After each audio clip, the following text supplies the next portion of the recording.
E aí, concursandos, meu nome é Helder Monteiro, sou professor de raciocínio lógico de matemática e estou aqui para explicar, 10 questões da FGV, fazer um vídeo aqui porque a FGV agora está pegando os concursos todos, né? Então é bom você ter uma noção de como a FGV cobra raciocínio lógico em provas. Essa aqui é a parte 1 do vídeo, são 10 questões que eu separei e depois eu vou gravando mais aqui quando eu tiver tempo. Então bora lá para as explicações.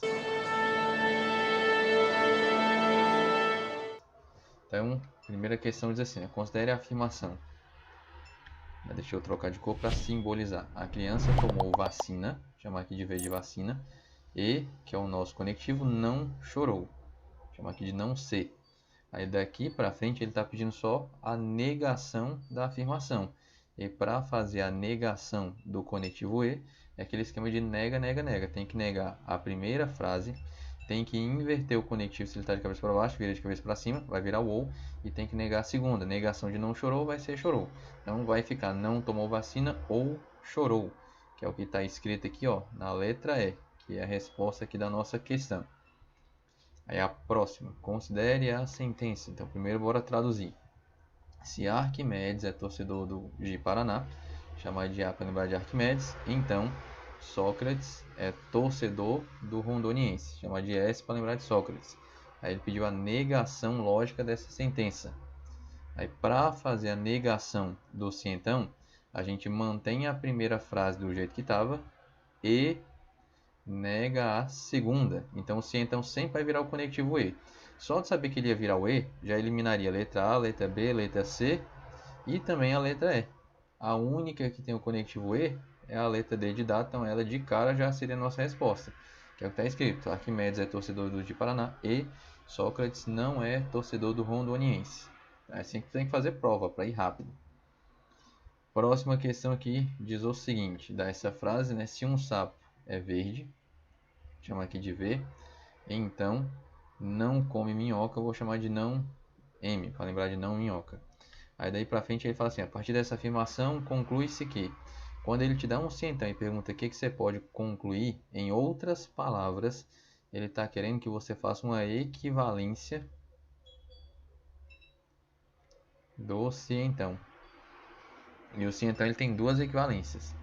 Deixa eu até trocar isso aqui para ficar mais fácil de explicar. Vou colocar as duas equivalências logo aqui, que já vai servir até para a próxima questão que eu já separei aqui. Então, a frase verde, então não come minhoca. A primeira equivalência que a gente tem é o chamado teorema contra-recíproco, que você tem que pegar a sua frase original e voltar negando tudo. Quando você volta negando, não M. Quando eu negar, vai virar M. Mantém o se então, aí volta e nega o V, vai virar não V. Aí já tem a opção desse jeito aqui, ó. Se come minhoca, então não é verde. Acho que é a letra A. Se um sapo come minhoca, então não é verde, já é a resposta da questão, morreu aqui. Agora, a outra equivalência que existe é a chamada lei da dupla negação, que é o esquema que a gente chama de Neymar, para lembrar, para decorar. Que é o seguinte, Neymar é para você lembrar de negar a primeira parte da frase, então nega a primeira. Aí aqui o Y que está aqui no meio, ele já aparece com o nosso conectivo OU, que é o que vai ter que transformar ele aqui no caso. E esse mar aqui na segunda parte é para manter a segunda frase do jeito que está. Aí ficaria não é verde ou não come minhoca. Se tivesse essa opção, estaria certo. Mas não é o caso, Nessa daqui a gente teve que fazer a primeira equivalência. Agora bora para a próxima questão. Nessa aqui ele diz o seguinte, ó. Renato, em relação ao seu trabalho, disse: se não chego cedo, então não cedo, então faço hora extra. Vamos aqui H para lembrar de hora. Aí daqui para frente ele pergunta, essa sentença é logicamente equivalente a qual das opções? Aí de novo, tem duas equivalências. Teorema contra-recíproco, volta negando tudo. Aí o H vai virar não H, mantém o se então, aí nega não C, vai virar letra C. Só que não tem essa opção, se não faço hora extra, então chego cedo. Aqui ó, se não faço hora extra, então está dizendo não chego cedo, e era chego cedo. E aqui está escrito se faço hora extra, já está errado. Aqui se chego cedo, trocou a ordem, também está errado. E aqui colocou o conectivo E, de cara já está errado. O se então só vira o E na negação, não na equivalência. Na equivalência não tem nada a ver, coloquei isso para te confundir. Aí aqui a gente vai usar a outra equivalência, que é a lei da dupla negação, que eu acabei de comentar, o esquema lá do Neymar. Aí escreve aqui embaixo para tu lembrar. Nega a primeira, negação de não ser vira ser, o conectivo vai virar o ou, mantém a segunda do jeito que está. Aí vai ficar chego cedo ou faço hora extra, que é a letra E, que era a única realmente que tinha sobrado. Bora para mais um aqui agora de lógica de argumentação. O Roberto fez as seguintes afirmações sobre as suas atividades diárias. Faço ginástica, chama aqui de G, ou faço natação, ou N. Vou ao clube, ou não faço natação, não N. Vou à academia, ou não faço ginástica, não G para lembrar. Aí certo dia não foi à academia.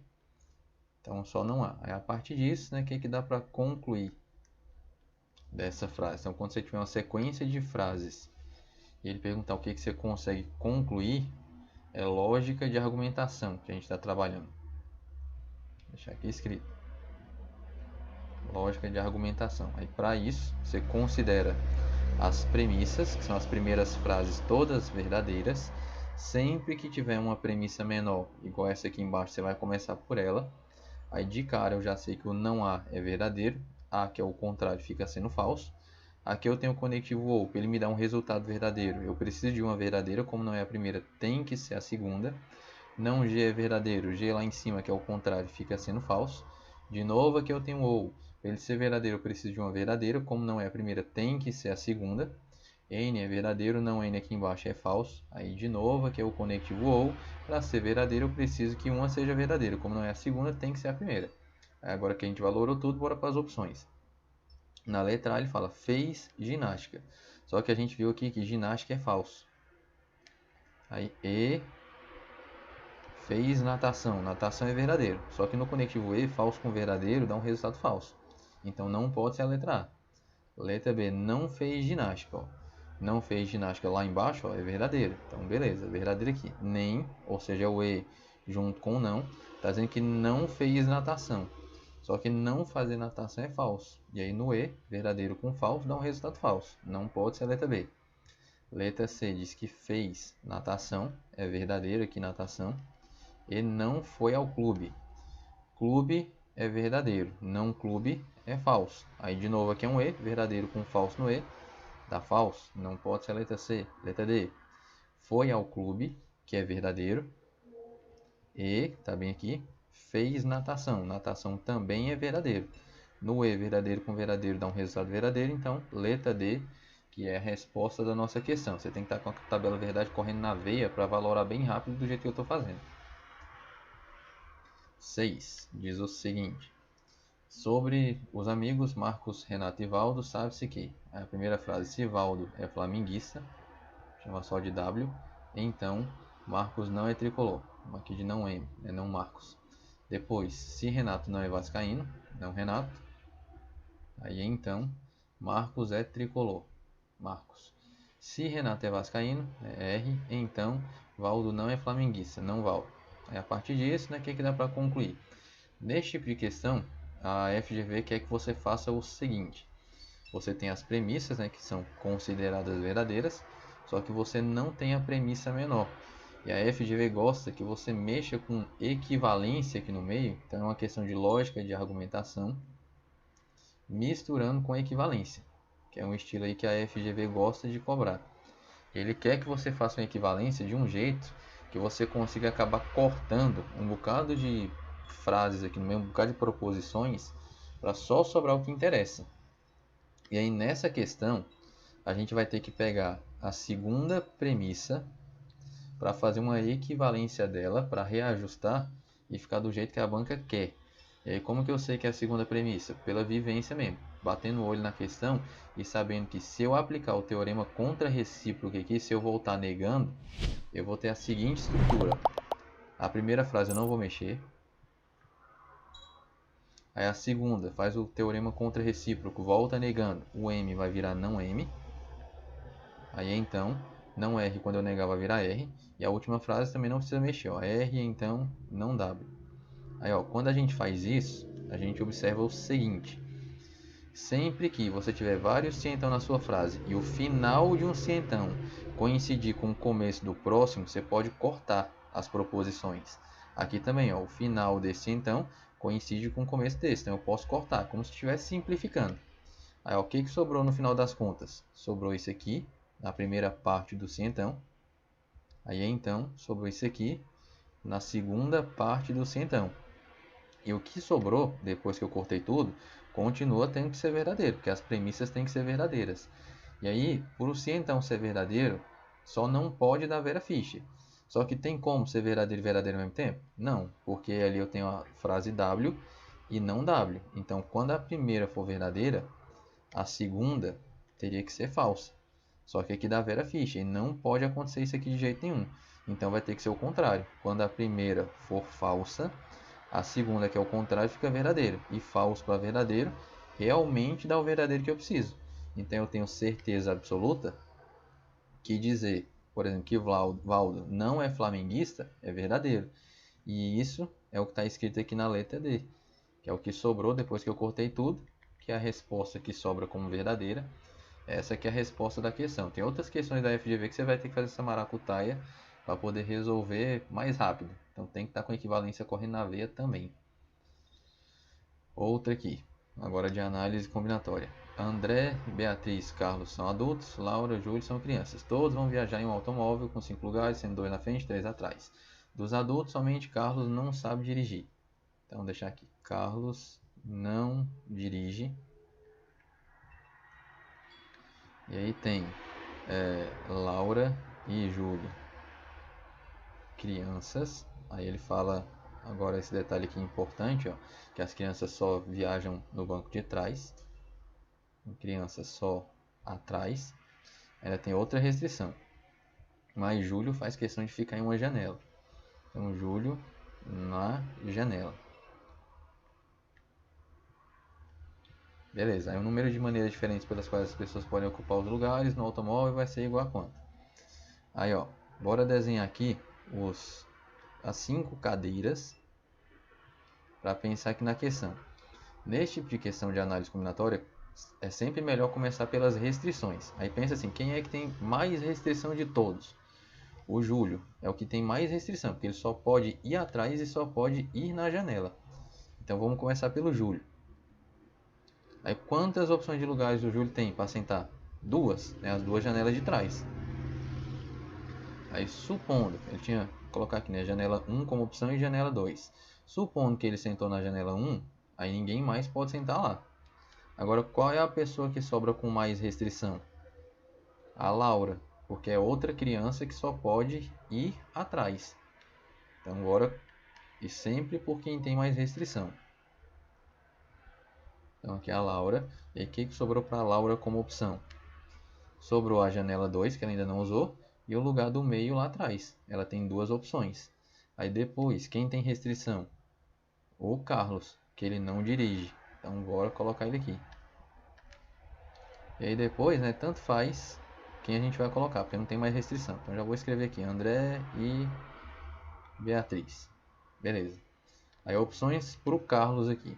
Supondo que a Laura, sei lá, sentou na janela 2, ninguém mais pode sentar lá. Aí o que sobra para o Carlos? O lugar do meio e o lugar do passageiro lá na frente. São 2 opções. Supondo que ele sentou no lugar do meio, ninguém mais pode sentar lá. O que sobra para o André? Motorista e passageiro. São 2 opções. Supondo que ele é motorista, só vai sobrar passageiro para a Bia, uma única opção. Aí multiplica tudo e morre a questão aqui. É 2 vezes 2, 4 vezes 2, 8 vezes 2, 16 possibilidades. E a letra B de bola. Então vai sempre começando por quem tem mais restrição. Bora para outra aqui para não perder tempo. Maria possui em casa 4 tipos de fruta: banana, mamão, abacate e manga. Decidiu fazer uma vitamina com 2 dessas frutas, batendo-se no liquidificador. Então ela tem 4 frutas, só vai usar 2 frutas. É uma questão que você vai ter que fazer uma escolha. Das 4, só vai usar 2. E faz diferença você colocar mamão e abacate ou abacate e mamão? Não, não faz diferença. Então a ordem não vai importar. E quando é uma escolha que a ordem não importa, aí é uma questão de combinação que a gente tem. Aí deixa eu ver mais o que ele fala aqui na questão. Batendo com leite no liquidificador. O número de diferentes vitaminas que ela pode fazer é quanto? Então, é uma combinação que das 4 frutas tem que escolher 2. Aí, para fazer sem mexer com fórmula, como são 2 coisas que você vai escolher, você desenha 2 casinhas. Em cima, você vai decrescendo primeiro o número da combinação, fica 4 vezes 3. E embaixo, o segundo fica 2 vezes 1. Aí, bora dar uma simplificada. 4 dividido por 2, sobra 2. Aqui em cima, 2 vezes o 3 que sobrou, 6 opções. Letra D é a resposta da questão, né? Não faz diferença trocar de lugar, por isso que é uma combinação. Bora para a próxima aqui. No departamento de contabilidade de certa empresa trabalham um homem e 4 mulheres. O diretor pretende escolher por sorteio. Então vai falar que já falou aqui que vai escolher por sorteio 2 das pessoas para trabalhar com o novo cliente. A probabilidade que sejam 2 mulheres sorteadas, então é uma questão de probabilidade. Vou deixar aqui escrito, probabilidade, tem que sortear 2 mulheres. Vamos colocar mulher 1 e mulher 2 de novo. Aí a probabilidade vai ser sempre uma fração. Embaixo você coloca o total. Quantas pessoas você tem no total? 5. E você quer que seja sorteada mulher. Então você tem 4 mulheres em 5 possibilidades de pessoas. Aí no E multiplica. Você já gastou uma mulher no sorteio, agora sobram 4 possibilidades. E só sobram 3 mulheres, porque tem que ser sorteada uma mulher de novo. Aí você só simplifica. 4 você simplifica com 4. Sobra aqui 3 quintos. Só que ele quer em porcentagem. E aí multiplica por 100%. Aí 100 dividido por 5 vai dar 20%. Vezes 3. 60% de chance de acontecer isso aqui. Letra B de bola. E a nossa última questão. Júlio vai lançar uma moeda honesta 4 vezes seguidas. A probabilidade que o número de caras seja igual ao número de coroas é igual a quanto? Então ele quer. Se são 4 vezes, você vai ter 2 caras e 2 coroas. Aí qual é a probabilidade de sair cara? 1 meio, né? Metade. De sair cara de novo, 1 meio. De sair coroa, 1 meio. E de sair coroa de novo, 1 meio. Então é primeira cara, e segunda cara, e coroa, e coroa. Aí tem um detalhe importante. Se você fizer isso aqui, você vai encontrar como resultado 1 sobre 16. E não tem essa opção para você marcar. Pelo seguinte detalhe. Ele falou que tem que ser 2 caras e 2 coroas, né, o mesmo número. Só que ele não falou que é nessa ordem. Isso aqui pode ser em qualquer ordem. E aí quando ele não diz nada para você saber a quantidade de ordenações que existem, você tem que trocar essas coisas aqui de lugar. Porque posso ter coroa, coroa, cara, cara, coroa, cara, coroa, e assim vai. E para trocar de lugar, no final das contas, é uma permutação. Tem letra repetida, permutação com repetição. Eu tenho um total de 4 letras, sendo que cara repete 2 vezes e coroa também repete 2 vezes. Aí na permutação com repetição, você coloca o total em cima com fatorial e as quantidades repetidas embaixo também com fatorial. Aí desenvolve 4 fatorial é 4, vezes 3, vezes 2, vezes 1. 2 fatorial é 2 vezes 1. Aí 2 fatorial de novo é 2 vezes 1 de novo. Aí bora dar uma simplificada aqui. Ó, 2 vezes 2 dá 4. Já corta com esse 4 aqui de cima. Sobrou 3 vezes 2, que dá 6. Então eu tenho que pegar esse resultado inteiro aqui ainda e multiplicar pelas 6 possibilidades de trocar de lugar. Porque esse aqui é a probabilidade de um caso, só que existem 6. E aí quando a gente faz isso, a gente pode simplificar, ó. 6 aqui em cima, dividido pelo 2 ali embaixo, sobra 3 na parte de cima. Aí em cima sobrou 3, né? Vezes 1 vai dar 3. E embaixo sobrou 2 vezes 2 vezes 2, dá 8. Aí 3 oitavos é a letra D de dado. Então essas foram as questões aí que eu separei, né? Para mostrar aí para vocês, né? O jeito da FGV cobrar algumas partes da matéria. Algumas coisinhas mudam, outras não. Só tem que ficar atento, você está vendo que tem que estar com a matéria correndo na veia para resolver de um jeito mais rápido e garantir tempo na prova para resolver as outras questões mais trabalhosas. Então é isso, deixa seu like no vídeo, passa para os seus amigos, bons estudos e até mais.